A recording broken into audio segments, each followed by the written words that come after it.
Today, we're eliminating the fear of the mid-range wedge shot. I'm going to show you what you need to do when you're hitting this shot. I'm going to probably show you a common fault that you might actually be doing, and I got a cool training aid at the end. It's going to tie all this together. I'm PGA teaching professional Todd Kolb, Director of Instruction for US Golf TV, and today we got a fun shot.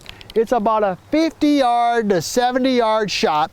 And in this scenario, for a lot of golfers, maybe you've hit a beautiful drive on a short par 4 and you're thinking birdie, but you don't know what to do, or you've hit two great shots on a par 5 and you are sitting in what I like to call the garden spot. You're thinking birdie, but yet you struggle with this shot. So let's first of all talk about club selection. I brought 3 wedges here.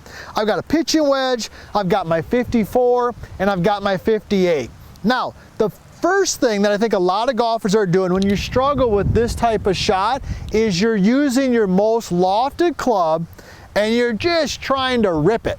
You're making a full swing with a lot of loft, which causes the ball to go up in the air. And that makes it difficult to control your distance. So the first tip I want to give you is don't use your 58 for this shot. Okay, try to use your 54. So that's what I'm going to demonstrate with here. And matter of fact, I don't know if you can tell in the video right there, but we got a little bit of wind today. And if we had even more wind, you can see the flag kind of blowing into me. If I had a lot of wind, I might even go to my pitching wedge. That's why I brought it over. So be aware of that. Now, so the first thing we've got here is we're going to use our 54.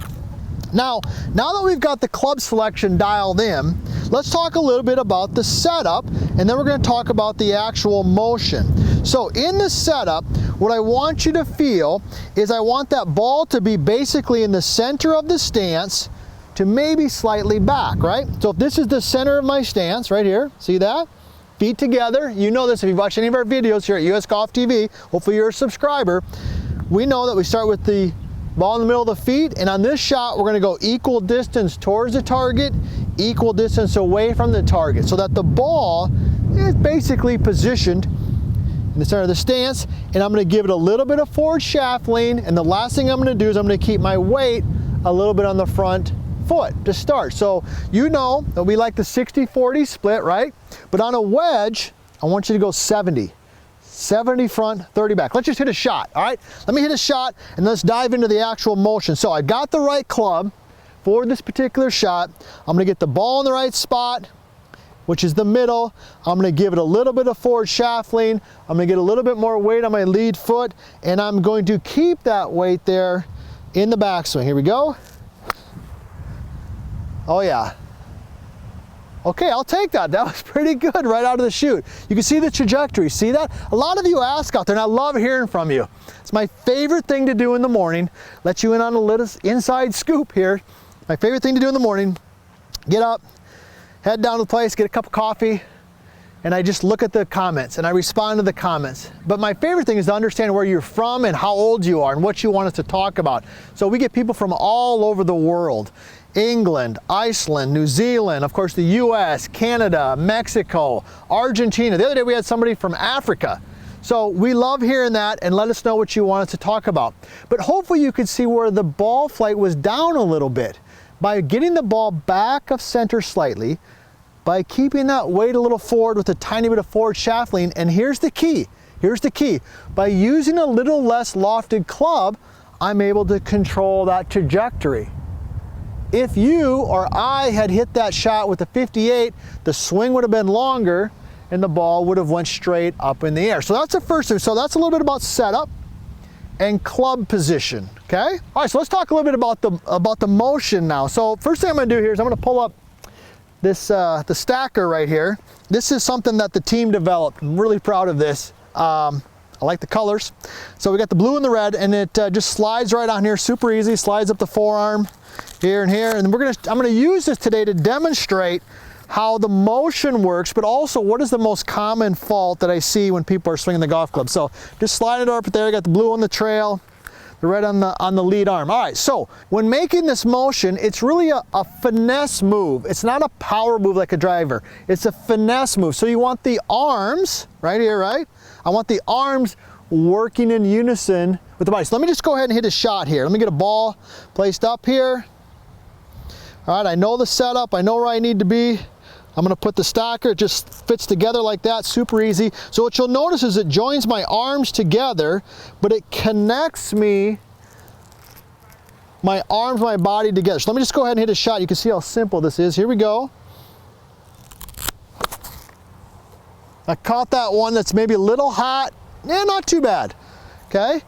So when you're making this motion, you want your arms and you want your body working together. Now when you're hitting a driver and you're looking for power, the arms and the body aren't necessarily going the same rate because you're looking for acceleration. You're looking to increase speed. But in a pitch shot or a longer shot, like a mid-range wedge shot like this, okay, let's hit another one here. It's gonna join it up, super easy, there we go. Make a couple practice swings. Stacker keeps my arms together, working with my body. All right, now I've got the feel. Ball in the center, a little bit of forward shaft lean, 70% weight, lead foot. All right, that was a little bit better, a little softer. Perfect, all right. So that's the motion, arms and body working together. So that's a little bit about club selection, setup, and motion. But what's the most common fault?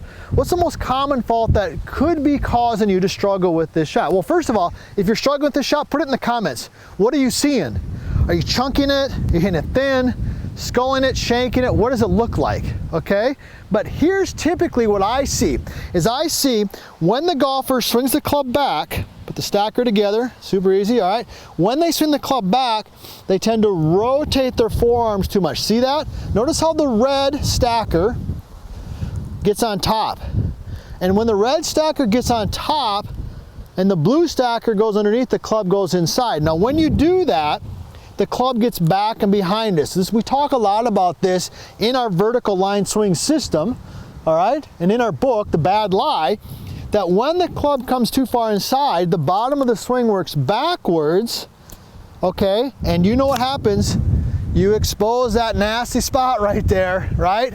And you hit that S word, which we're not going to talk about. But when you swing the club back, what you should be feeling is that the arms are working in unison, all right, and that the club is staying more in front. Now with the stacker, that's why I love this, is why we designed it. All I gotta do is keep the blue on top. See that? When the blue's on top, the club's in front. When the red's on top, the club is underneath. Let's go ahead and hit another shot. Here we go. All right, so stacker together, feet together, little forward shaft lean, weight left. I'm gonna keep the blue stacker on the top. Oh, best one right there. Best one of the day. Boom, get tight. No reason to fear the mid-range wedge shot. Now you know what club to use, you know how to set up, you know the feel, and matter of fact, you know the most common fault, and you got a cool training aid to check out if you're struggling with this shot.